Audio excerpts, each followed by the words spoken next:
Good morning, beloved. What a joy it is to be with you this morning. Buenos días, queridos. ¿Cómo están? All is well in my world, and I am praying that all is well in your world as well. My name is Sunshine Day. I'm your spiritual living coach, and I see a world where clean and sober people in recovery, are living their best life and loving it. And what I get an opportunity to do is to provide spiritual tools and loving support for your personal transformation.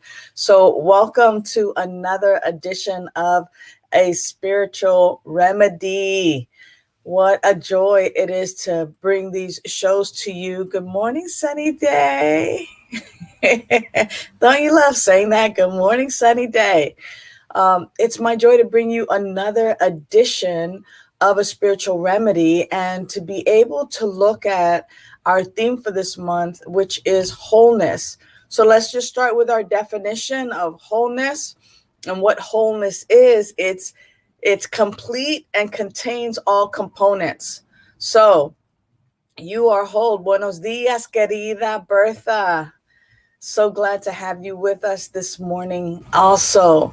So complete and it contains everything. So here's the deal is that if you're someone who is recovering, AKA you have recognized that you've been stuck in beliefs and behaviors that are destructive, you've been stuck in beliefs and behaviors that are no longer for your highest good, boom. Now we get an opportunity to consciously connect with this indwelling presence and power and establish healthy ways of living. You are not broken. You are whole. You are whole. You are whole. Now, one of my mentors, Dr. Michael Beckwith, he says that sickness is not a spiritual principle. Sickness is not a principle. And when we look at principles, it is the utmost truth. It is an undeniable truth, and it cannot be disputed. It is a truth. And so sickness is not a principle. Wholeness is. You are whole. You are not broken. There is nothing missing. There is nothing lacking. And yet, someone will say to me, hey, well, Sunshine, if I have alcoholism or addiction, if that's my experience, or overeating or shopping, or if I have this way of living that constantly, like back in the day in New Jack City, man, it just keeps calling me, man. It just keeps calling me, where there's something that kind of keeps calling for our attention. We call those weapons of mass distraction, where those weapons of mass distraction are keeping us from our good. When we have things like that in our lives, it is not that we're not whole.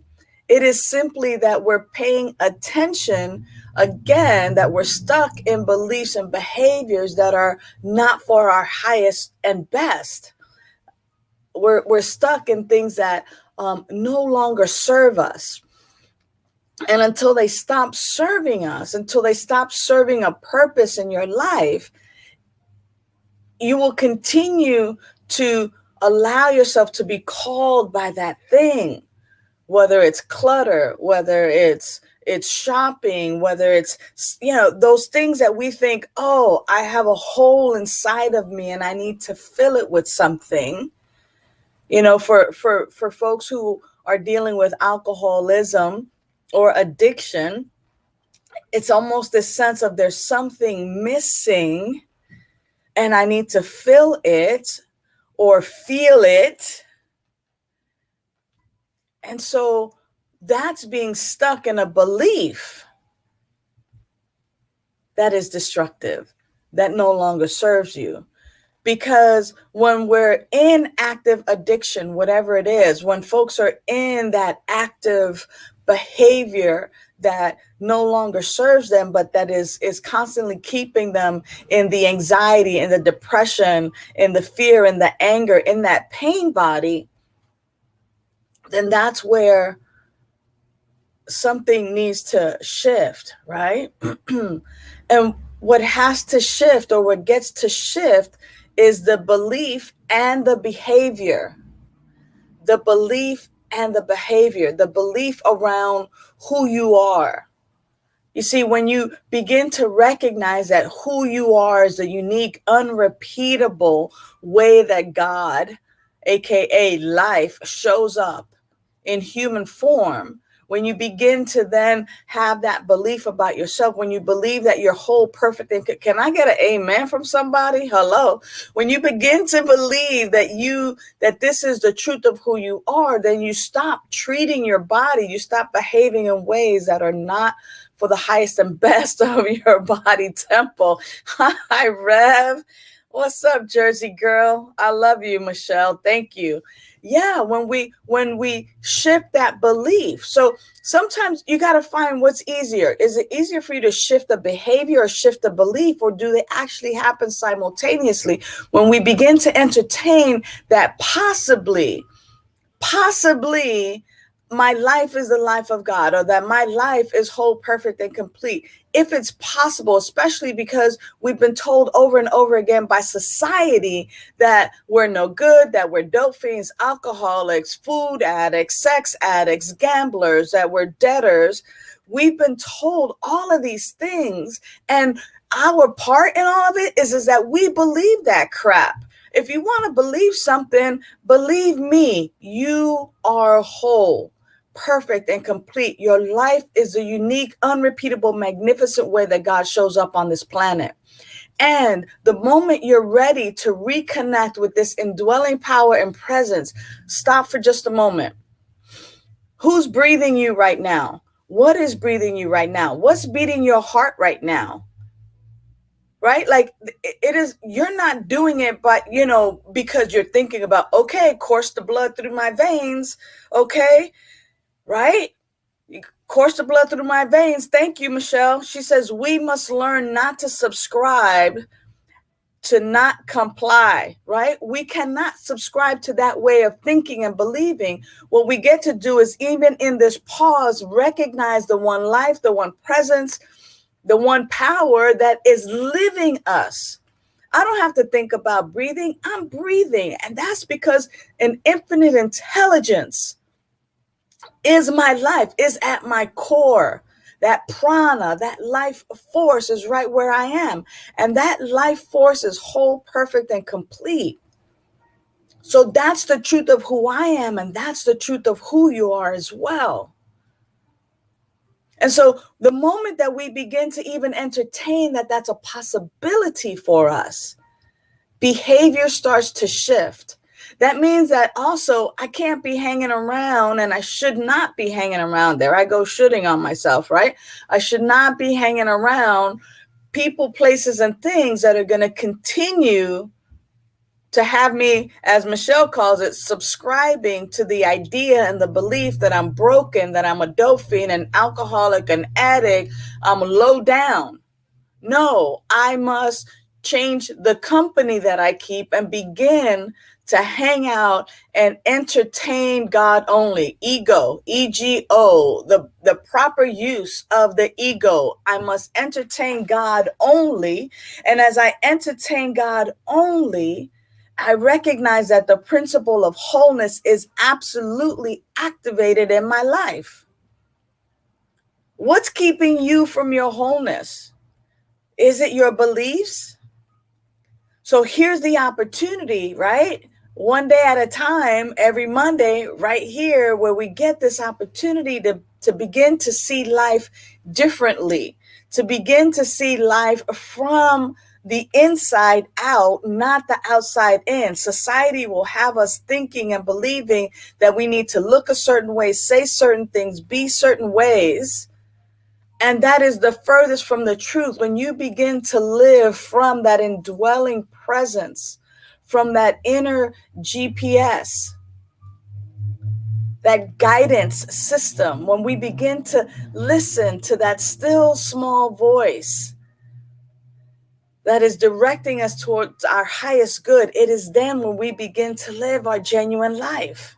We gotta begin within, right?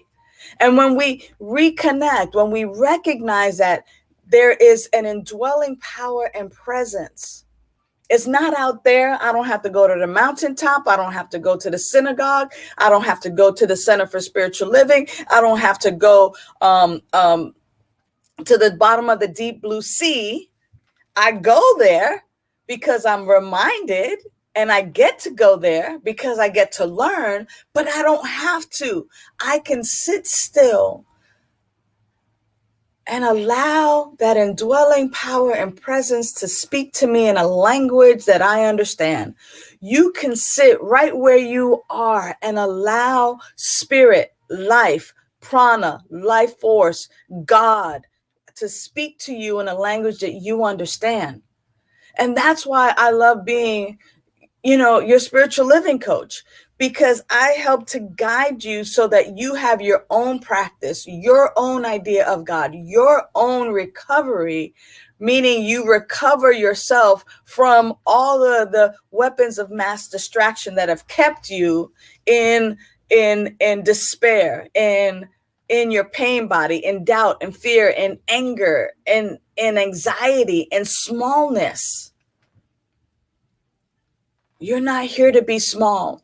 And even when you're recovering from drugs or alcohol or food or a way of living, aren't we all? We're all recovering in some form or fashion. We're all kind of saying no to those weapons of mass distraction. And we're recognizing that by establishing our connection with that indwelling power and presence, that we begin to live a healthy, life-affirming existence, being, right? This is what I'm talking about. This is what we talk about here on Mondays.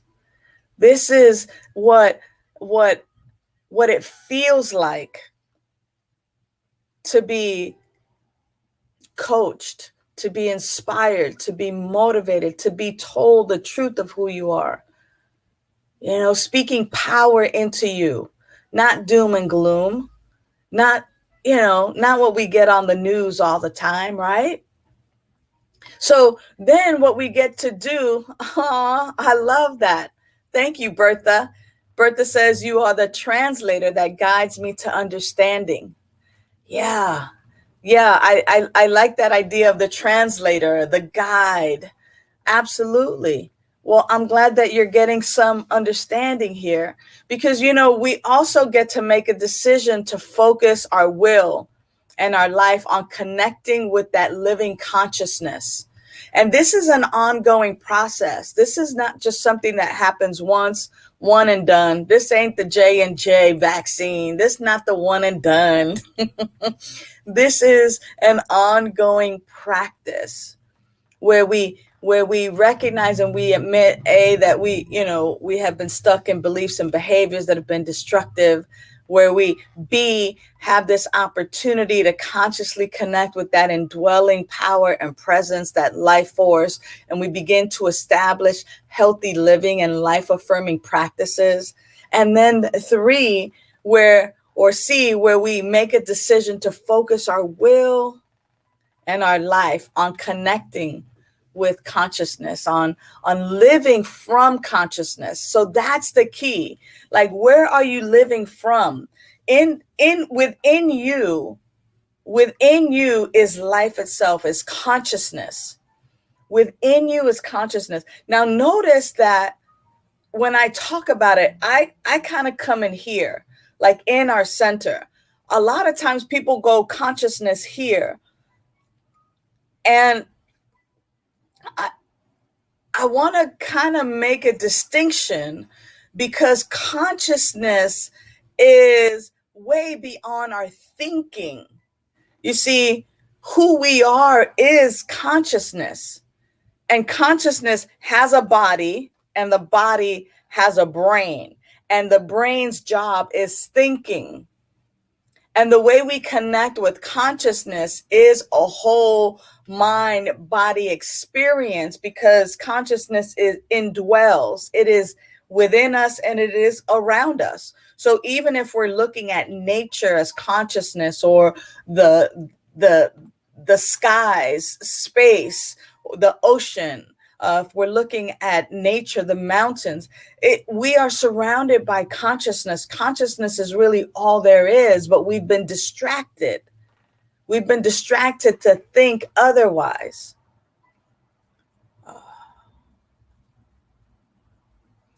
So when we turn our focus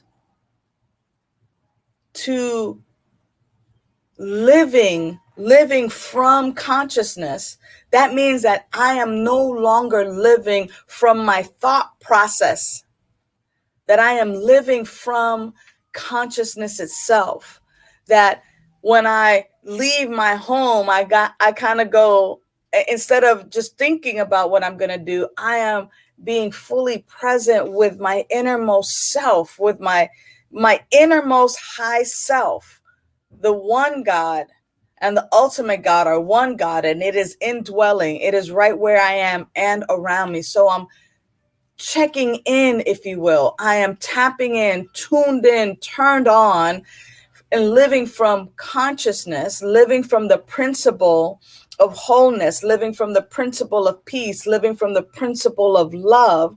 And that those are the things and the attributes and the qualities that are running my life and living my life, that I'm living from there, that I'm no longer living from doubt and fear and despair and depression, and from the stinking thinking that I'm just this dope fiend or alcoholic, trying to make a living and trying to do my life. So good thing that there's 5 Mondays this month, because I'm on a roll and I want to continue this conversation next week. And I want to continue to be a support for you. So here's the invitation. The invitation is to just, right where you are, close your eyes,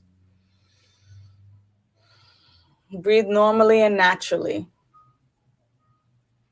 and just whisper to yourself, wholeness is who I am. Consciousness is who I am. I live from my wholeness. I live from my consciousness. And just take another few breaths right here. We don't need to be in this long, drawn out deal. And gently open your eyes. And I'm going to invite you today to pause as many times as you can, once every hour, and just remind yourself of that truth. Begin to shift your beliefs and begin to shift your behaviors so that you're living from consciousness. Now, it's going to take some work, but I'm here to be your guide. I'm here for you. I'm here to assist in that process. As a matter of fact, the invitation is always open. I'm always opening the invitation for you to go visit my website, aspiritualremedy.com. There you'll be able to find a 90-day program. It's a spiritual growth circle. I'm putting together a spiritual growth circle right now. That spiritual growth circle is for 90 days. We meet via Zoom, and I will guide you in small groups, 3 to 8 people. The total for the whole group is only $400, so it's a steal. Get, 4 or 5 of your favorite friends together. You each chip in $100 a piece. Get the 90-day spiritual growth circle. Let me guide you. One-on-one, I will be right there with you in this group, me and your group, 3 to 8 people, and watch the change that happens in your life as a result of putting into practice something that's for your highest and best. There's a group that's almost about to start. We're picking a day, and I would love for you to be a part of that and for you to put together your own group so that we can do that. Also, starting in September, we're going to be looking and unpacking the Serenity Prayer, the power of the Serenity Prayer. Many folks say the Serenity Prayer over and over again and have no clue of the power that is packed in that Serenity Prayer. That class is starting in September. It'll be up on the website as well very, very soon. But until next Monday, or until we start your small group, know that you are loved. Know that I'm here for one-on-one coaching. Know that I'm here. Please make sure that you like, follow, and subscribe to my channel on YouTube and here on Facebook, and that you let your friends and family know that I'm here to support you. Until next week, know that you are loved and supported. I love you and adore you. Mwah. Have a good week. Bye for now. Celebrate life. You celebrate your life. Celebrate the memories, the birds and the trees, the hugs and the kisses, the hits and the misses. Don't wait till it's too late. Don't wait till it's too late. Love and appreciate. Love and appreciate. Show them that you care. Show them that you care, and you'll always be there. Yeah. Celebrate life. Rejoice, rejoice. Celebrate life. Rejoice, rejoice. Celebrate life.